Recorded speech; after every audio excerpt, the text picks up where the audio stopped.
Hello, Charlie TCG here, and welcome back to my channel. Today, let's look at Colorless Lugia, a deck which absolutely took Yokohama Champions League by storm by getting second place, top 8, and of course top 16. Is this the preferred way to play Lugia over Japan? And more importantly, is this the way how Lugia should adapt with the 151 set being released at the end of next week? So in today's video, I'm going to break down those top placing lists and talk about its matchup-wise and also how it's performing over Japan. And I really hope you guys enjoy this video and see exactly, do you think Colorless Lugia is better than single straight Lugia? If you do agree or disagree, comment down below in the comment section. So how is it doing right now in Japan? Where it did get second place in the Champions League, fortunately did lose to Miraidon, which kind of does make a lot of sense. We also got a top 8 and top 16 placement. Lugia is such an interesting archetype because it has that amazing summoning star ability, which works incredibly well with that archetype to really energy accelerate loads of special energy around your board state. It is definitely the most common way to play Lugia. This one is single strike is definitely taking a little bit more of a backseat burner over in Japan, purely because of how strong Mew EX is and Weird V's combination with the Fun Piece or Snorlax.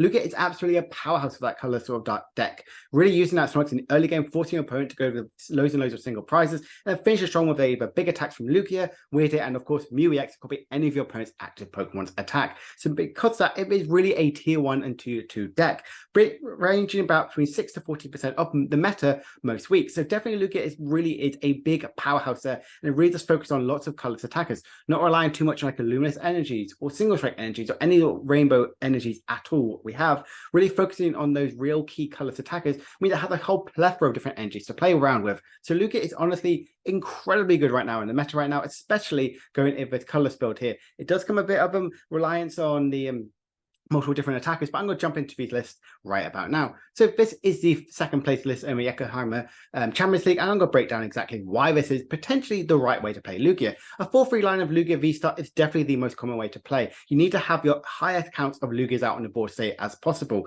You don't want to have one go down and you really go behind if there's no other Lugia set out in play. That's why we play a higher count of them. Similar like with Arceus, you want to have that full 2 in the discard power as early as your first or second turn, so you can easily get out there using that summoning star ability. The Snorlax split is definitely more interesting. One unfazed fat Snorlax, the Funpy Snore, and one block Snorlax as well. The Funpy Snore one is definitely your most common attacker with that 180 damage, pretty much two-shotting and definitely one-shotting every single prize Pokemon. So honestly, that's incredibly well, and obviously it can't be damaged by Sableye Lost Mine, Cresselia, Yoga Loop. So it's a whole reason why this unfazed Snorlax is super powerful. But the block Snorlax makes so much more sense in the style deck here. If you're really potentially going to be behind in the way here, just setting up a Snorlax and really like building up your time for the next burst or second turn. This is really powerful, as you can easily use it.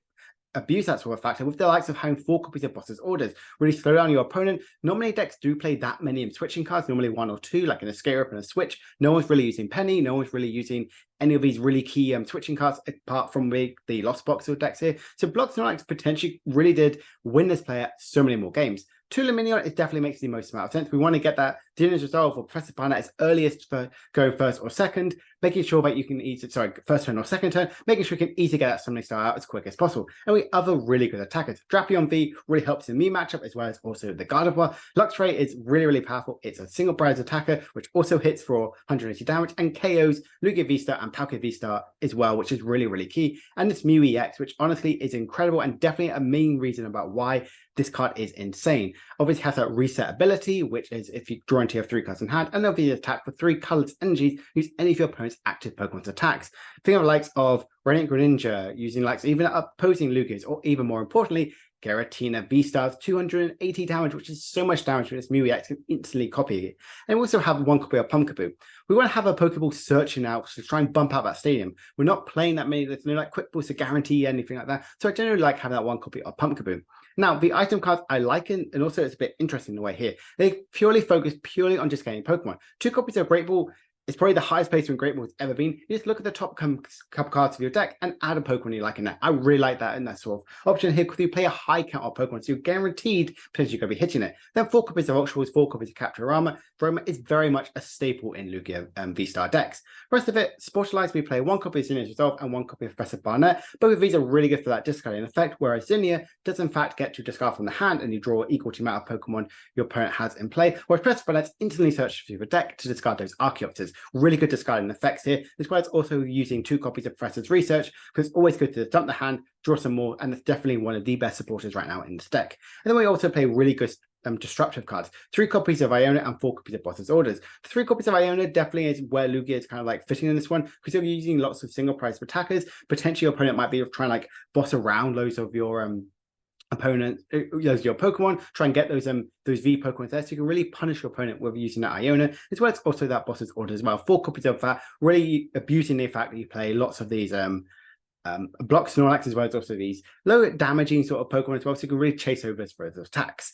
And then Stadium cards, we do play 1 copy of Collapse Stadium and 2 copies of Mesagoza. Definitely more of the common sort of ways here.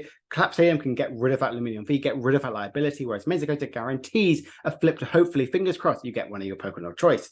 And then the energy cards are as follows: 4 copies of Double Turbo, 4 copies of Jet Energy, 3 Gift, 2 V-Guard, 2 Therapeutic, and 1 Reversal. All of these definitely make a lot of sense. Because you play the Jet Energy works incredibly well with the block Snorlax, so you can constantly be moving around your attackers as easy as possible. Gift Energy to kind of get you constantly be refreshing your hand to your 7, and V-Guard to like boost up some of their HP by quite a bit of HP. Obviously, like Lugia V-Star doesn't get KO'd by Giratina's Star Bit. Obviously, it gets bit by Squire Requiem, but obviously it doesn't get attacked by Lost Abyss. Therapeutic Energy, so it's Snorlax in full sleep, and not 1 copy of Reversal Energy, so you can attack that Luxray for free if you're behind in prizes. This deck is honestly really, really key. And if we just look at the top 8 placement, there is just a couple of different iterations. Like going into the 3 count of the Unfazed Fat Snorlax, the 1 copy of the Weird Ear V, which I really, really like. I think Weird Ear V is definitely the more common sort of played in these sort of decks as well. I think it's definitely good to get that big finish in at the end and not just rely too much on Mew EX. Kind of cutting down the Boss's Orders and Therapeutic Energy to really focus on more of the Mesagoza, and you have Nest Balls as well instead of Great Balls. I really like this deck here. I think it's really interesting. I think the Collapse Stadium is really powerful. Definitely because you're playing 3 copies of Unfazed Fat Snorlax, you would potentially try and find a space to add maybe 1, maybe even 2 more Therapeutic Energies. As Snorlax, you don't want to constantly be flipping to see if it's going to be awake at time, but I really like the likes of Pumpkaboo and 4 copies of and the Stadium cards as well, to really kind of like bump up those paths to peak, because that can really, really slow you down in the early game, and also potentially in the late game by slowing down the likes of Weird Ear, Mew EX, Lumineon, and of course Drapion V. So looking at the matchup wise, Lugia is definitely a lot more of the positive light. If we just look at the results of what it's doing over in Japan, as well as also looking at the results that have happened over on the online events where some people are trying this colors build here, Lugia is definitely very positive in the likes of Gardevoir, Lost Tina, Lost Box, Mew, Arctina, Xianpao, and Rapid Box. Now you might go, Charlie, why does it have positive matchup with most of these ones? Well, Gardevoir, because you can constantly be trading between 1 for 1, and you even have the likes of Mew EX to try and copy out one of their own copies of Radiant Greninja, which they may have on their bench. They may not really be thinking about that much. They really focus on the draw factor, so you can really capitalize on that sort of option. The Lost Tina as well, because you're not really getting those Snorlaxes aren't affected by Sableye, so that easily adds into it, and you have multiple single price Pokemon and can easily get trade 1 for 1 on Giratina V-Stars. So honestly, if you're a bit ahead in those, your Lost Box matchups can be a lot more powerful. Mew EX, because you can use single price Pokemon, yes, they use their high counts of Boss's Orders, and they can potentially go for the single price version with the likes of Fusion Energy, but you do have that kind of access to Drapion, access to Mew EX. You have multiple different ways to constantly be attacking,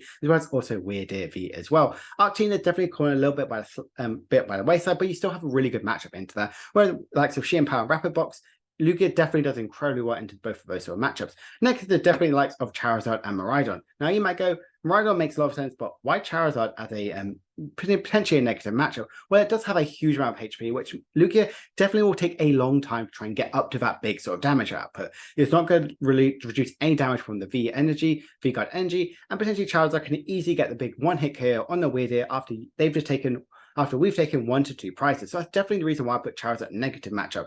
But Charizard isn't going to be played that much at all, so that's why it's down there at the bottom. So honestly, Lugia V-Star, it may potentially go back to a tier 1 archetype with the colors build, because if we just look at the winning list again, you can just see how powerful the archetype is. You have the amazing single price attacking options as well, which constantly all of them are doing about 180 damage, which I absolutely love. And Mew EX, be prepared to see that in nearly every single archetype coming forward. Mew EX is so splashable in so many decks, like the likes of Miraidon, which it was in fact in, the likes of Lugia, even Lost Box, and more importantly, sometimes the likes of Xianpao and Gardevoir can easily splash into loads of those decks as well. So I really hope you enjoyed this video, and I hope it's been informative to see exactly where I believe Lugia V-Star will be going with it. Definitely be, if you're not testing Lugia V-Star already, The Colorless build, 100% get into testing this one. I'm a huge fan of Lugia V-Star, especially this version here.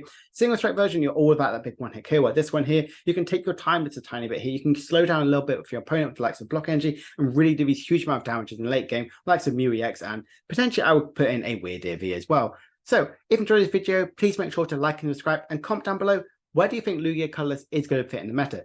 Is it going to be played more over than the single strike version in Arsenal meta here?